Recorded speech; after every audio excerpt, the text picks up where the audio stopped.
بنا دیا جاتا ہے اور وہ رگڑے کھا کھا کے 2-4 سال میں سیکھے، 5 سال میں سیکھے، یا کوئی میرا جیسا 28 سال میں بھی نہ سیکھ سکے. صحیح. تو یہ مطلب ڈیپینڈ کرتا ہے.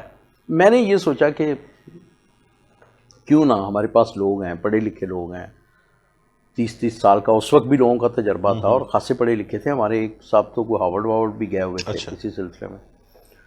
تو میں نے جو بنیادی جو چیزیں اس وقت مجھے 97 میں کوئی 8-10 سال ہوئے تھے ریئل اسٹیٹ میں، جو چیزیں میں نے دیکھی تھی نا کہ یہ چیزیں اگر ایک نیو کمر کو پہلے کو بتا دے تو اس کی اپرینٹسشپ کم ہو سکتی ہے. اس کی بنیاد یہ تھی صحیح کہ اپرینٹسشپ کیسے ہم کسی کی کم کر سکتے ہیں. تو انگریزی تو میری آج تک اتنی ہی کمزور ہے جتنی دوسری تیسری میں تھی. وہ 2-3 قیدوں سے آگے نہیں بڑھ سکی. تو میں امتیاز گل کو جیسے میں نے سوچا کہ بھئی اگر ہم کسی اپنے نیو کمر کو یہ بتائیں کہ اگر آپ سائٹ وزٹ کریں، سروے کریں، تو اس سے آپ کو کیا فائدہ ہو. اب یہ میں امتیاز کو پنجابی میں اردو میں بتاتا تو وہ اس کو پھر شیپ اپ کرتا کہ جی importance of site visits and facts collection, یہ ایک ٹاپک بن گیا. اس طرح ہم نے 5-6 ٹاپک ہم دونوں نے بیٹھ کے مغز ماری کی. اور پھر میں نے جو میری انٹریکشن تھا اپنی انڈسٹری کے لوگوں سے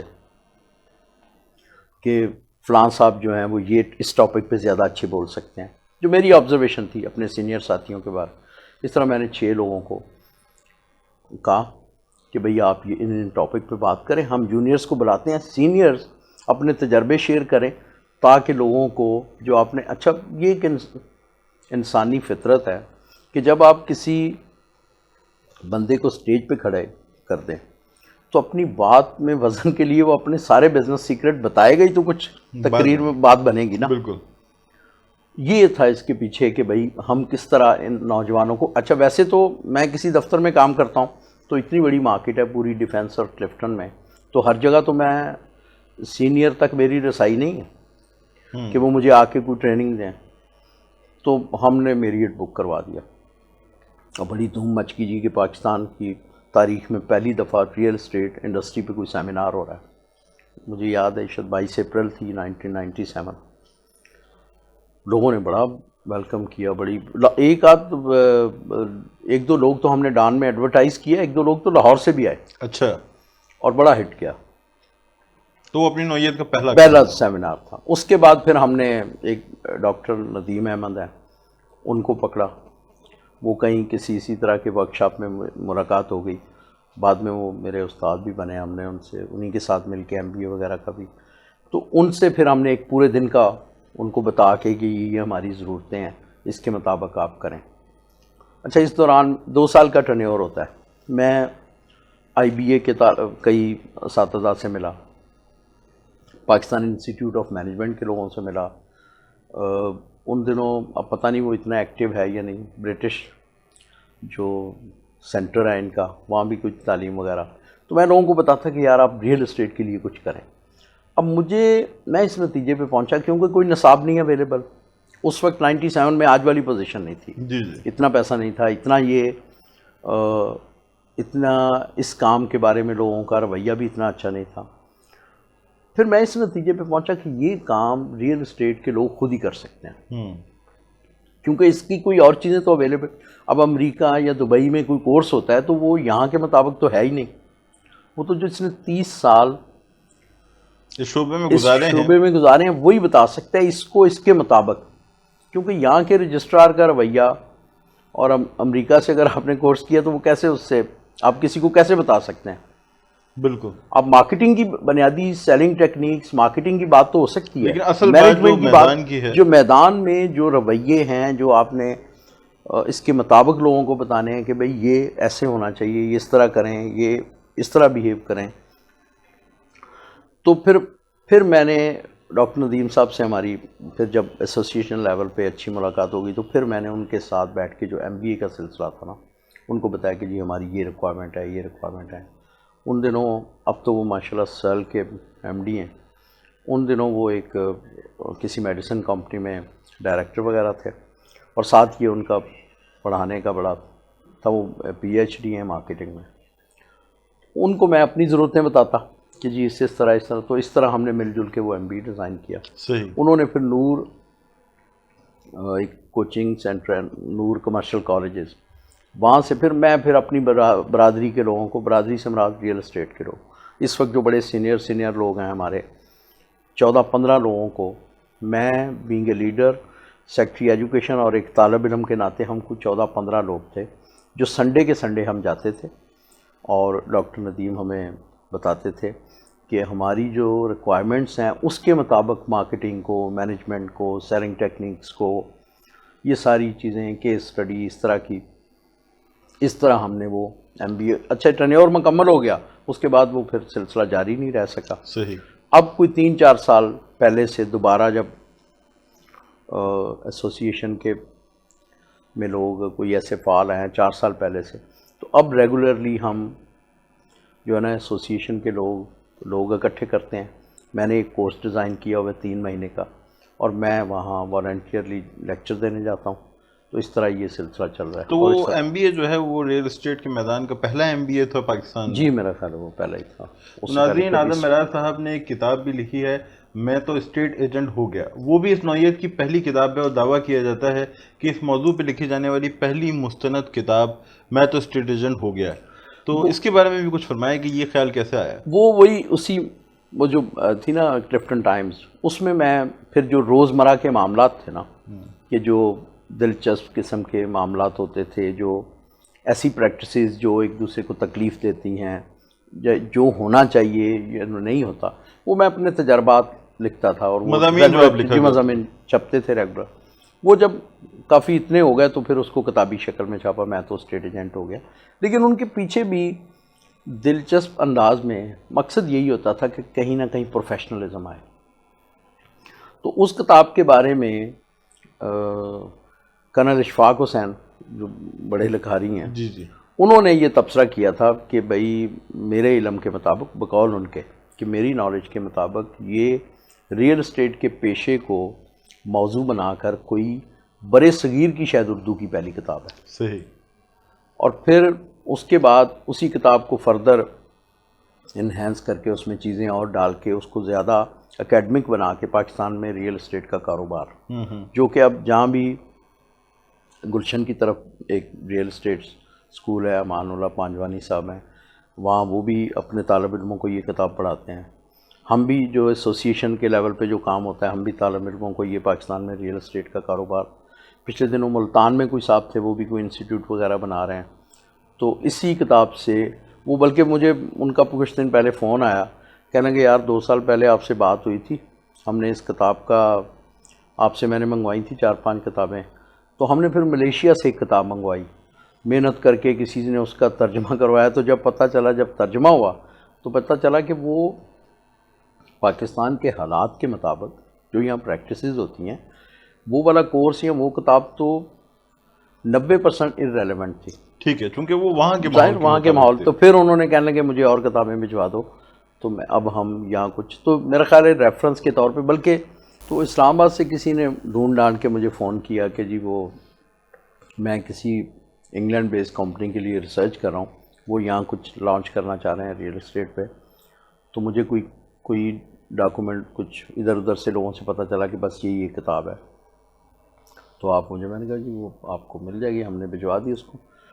تو بعد میں ان سے بات ہوئی تو وہ کہہ رہے ہیں جی ہاں اس میں مطلب بنیادی چیزیں مل جاتی ہیں. ظاہر ہے وہ باقاعدہ اس طرح تو نہیں ہے کہ ریسرچ بیس، کیونکہ میری تو کوشش ہے کہ دلچسپی بھی قائم رہے اور یہاں کے جو معاملات ہیں وہ نیو کمرز کو سمجھ آ سکیں.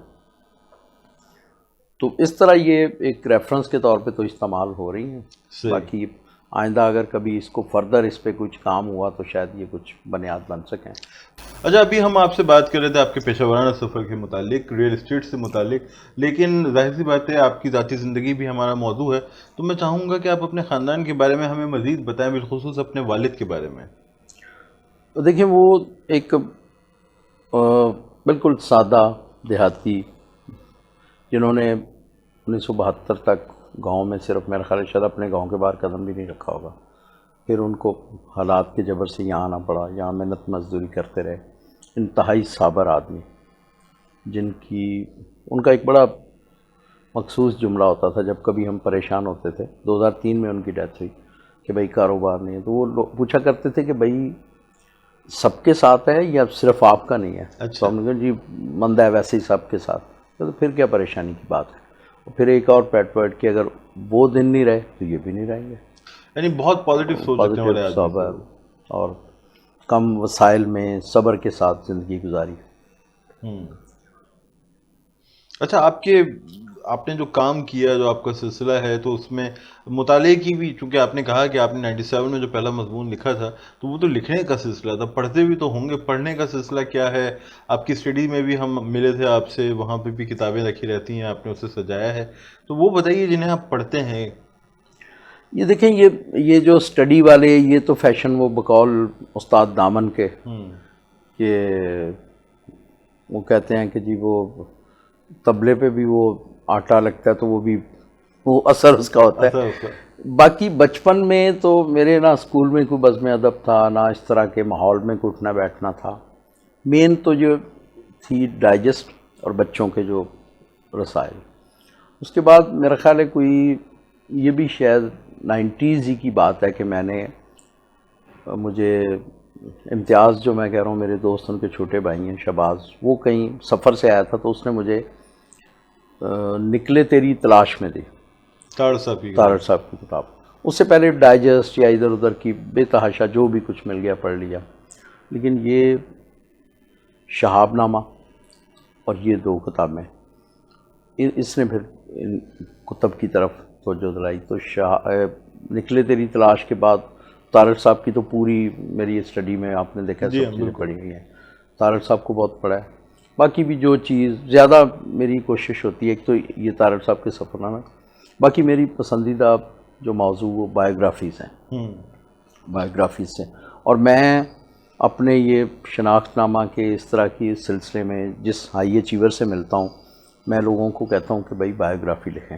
صحیح. اور وہ علیحدہ بات ہے, آج تک کوئی مسیحی تو میری یہ بات نہیں مانا, لیکن اس سے مجھے یہ لگتا ہے کہ وہ آنے والے لوگوں کے لیے ایک بہت سارے, آپ اگر بہت آنیسٹی سے بہت اچھے طریقے سے بایوگرافی لکھی گئی ہے تو وہ بہت سے لوگوں کے لیے بہت کچھ چھوڑ جاتی ہے. تو بایوگرافکس کی آپ نے کی, تو کن کی لکھی ہوئی کتابیں بایوگرافکس کے حوالے سے آپ ریکمینڈ کریں گے نوجوانوں کو پڑھنے کے لیے؟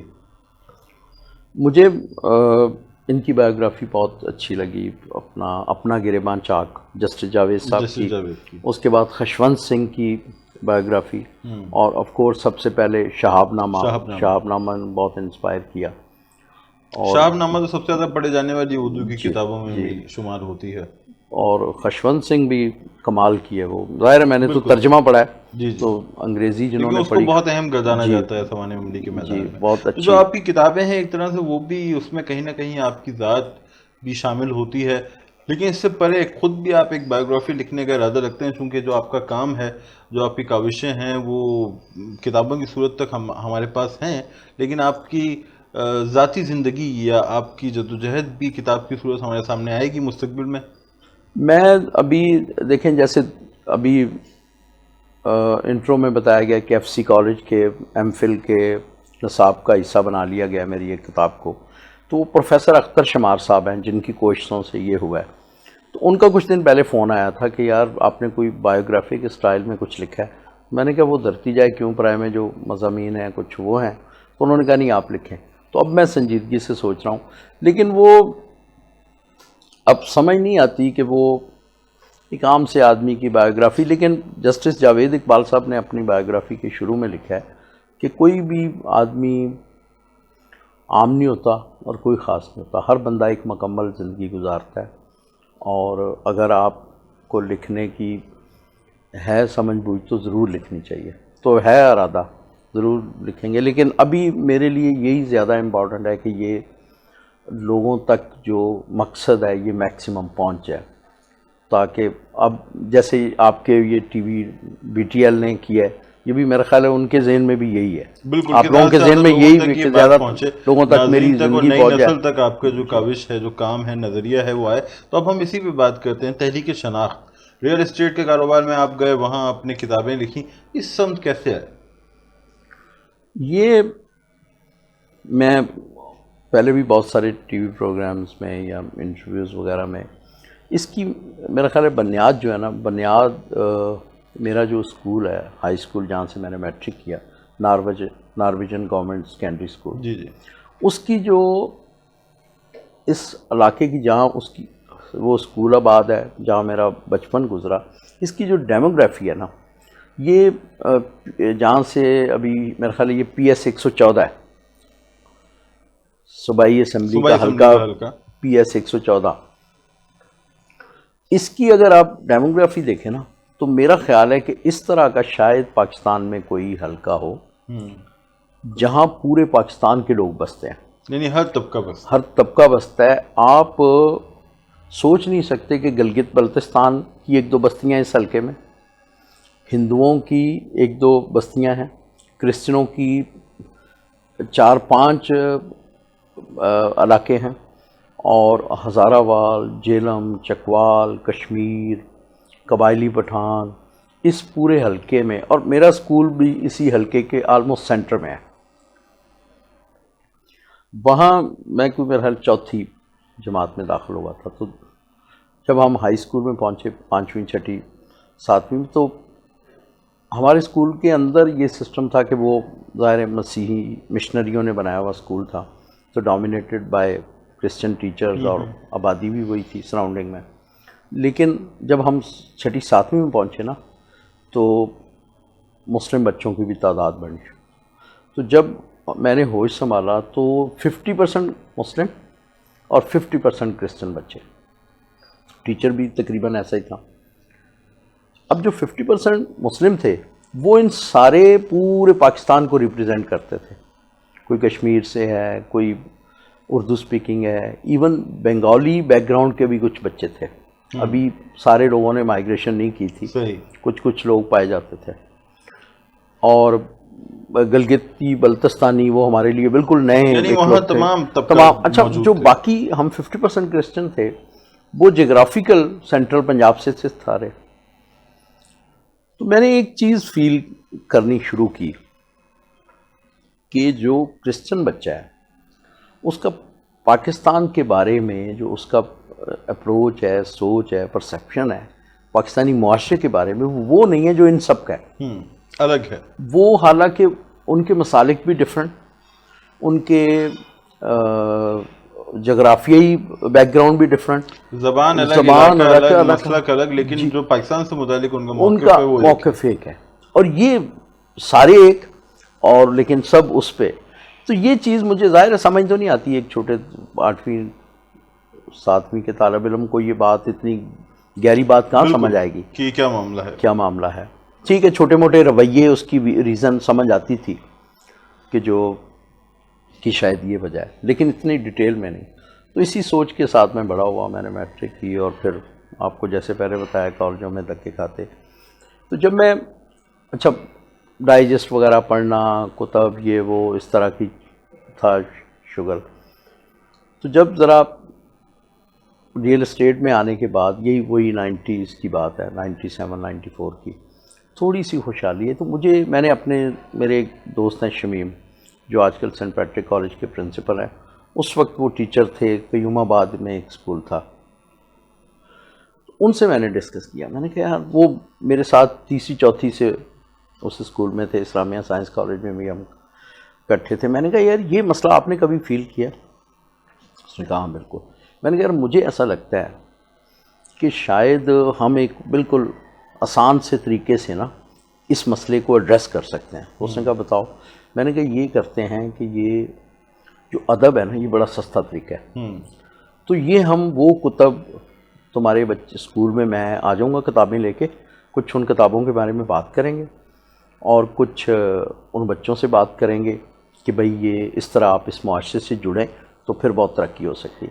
اور اس کے پیچھے اس کی جو بنیاد تھی وہ یہ تھی کہ آپ کسی معاشرے میں کیسے ترقی کر سکتے ہیں، کیسے اس میں آپ کی بقا یا آپ اس میں بہتری کے کیسے لا سکتے ہیں، کیسے ادا کر سکتے ہیں، کہ جب آپ اس کی طرف آپ کا رویہ ایسا ہے کہ آپ بیگانگی ہے، میں نے اس کو معاشرتی بیگانگی کا نام دیا، تو یہ تو پاسبل ہی نہیں ہے. وہ ایک محاورہ ہے کہ آپ دریا میں رہتے ہیں اور آپ کو مطلب آپ نے اس معاشرے کو بالکل جانتے ہی نہیں ہیں.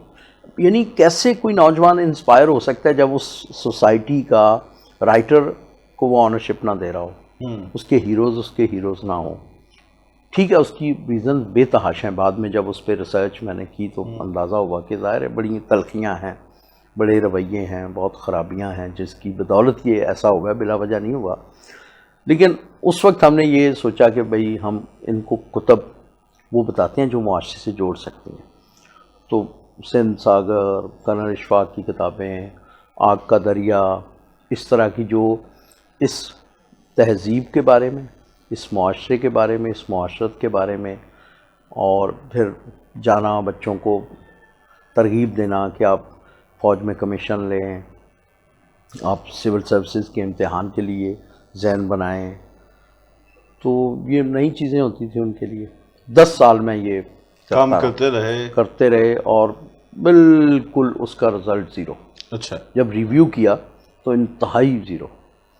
بلکہ شرم سے کہنا پڑتا ہے کہ یہ مستنصر حسین طارل ریڈر ورلڈ کلب کے 1-2 ممبرز نے فون کیا کہ یار وہ آپ کی نکلے تیری تلاش, آپ نے کسی اسکول کو گفٹ کی تھی, وہ میں نے فٹ پاتھ سے خریدی ہے. ٹھیک ہے.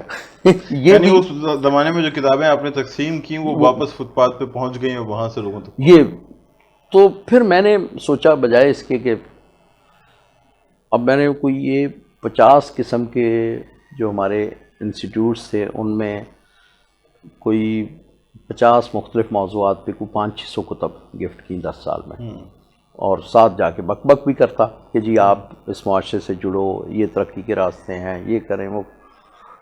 ایک چیز اس ساری بات میں جو حوصلہ افزا تھی نا, کہ ظاہر ہے جب میں یہ بات کرتا تھا تو میں بھی کچھ سنی سنائی باتیں کہتا تھا کہ بھائی وہ آپ کا ایک بریگیڈیئر ہے, وہ ایک IG بھی رہا ہے, کچھ اس طرح کے, ایک کوئی سفیر بھی ہے, کوئی یہ بڑا شاعر بھی ہے, اور اس طرح قائد اعظم کے ساتھی. تو آپ کے پاس معلومات اکٹھی ہوتی تھی. معلومات اکٹھی. اب یہ جو سب اس میں چیزیں تھیں نا, باقی کتب پہ ان کا انٹرسٹ نہیں, لیکن وہ اپنے لوگوں, اپنے ہیروز کے بارے میں جب سن کے خوشی محسوس کرتے تھے, اور اسی کو آپ مستقبل میں ایک پروجیکٹ کی شکل دینے والے تھے. بالکل. تو ناظرین, ہم بات کر رہے تھے جناب اعظم معراج سے, تحریک شناخت کے بانی, جو آج بات کر رہے تھے اپنی زندگی کے جدوجہد کے اس پہلو میں جہاں یہ کتابیں تقسیم کیا کرتے تھے, وہاں انہیں اس کے نتائج تو نہیں ملے, لیکن ان کے ہاتھ ایک ایسا نسخہ, ایک ایسا ہنر آ گیا جو مستقبل میں ایک بڑی تحریک کی بنیاد بننے والا تھا.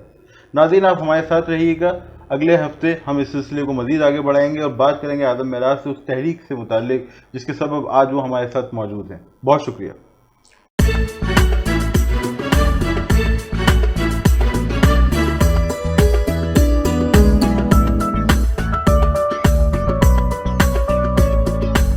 وطن کی مٹی گواہ رہنا,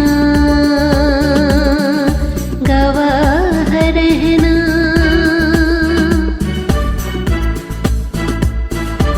وطن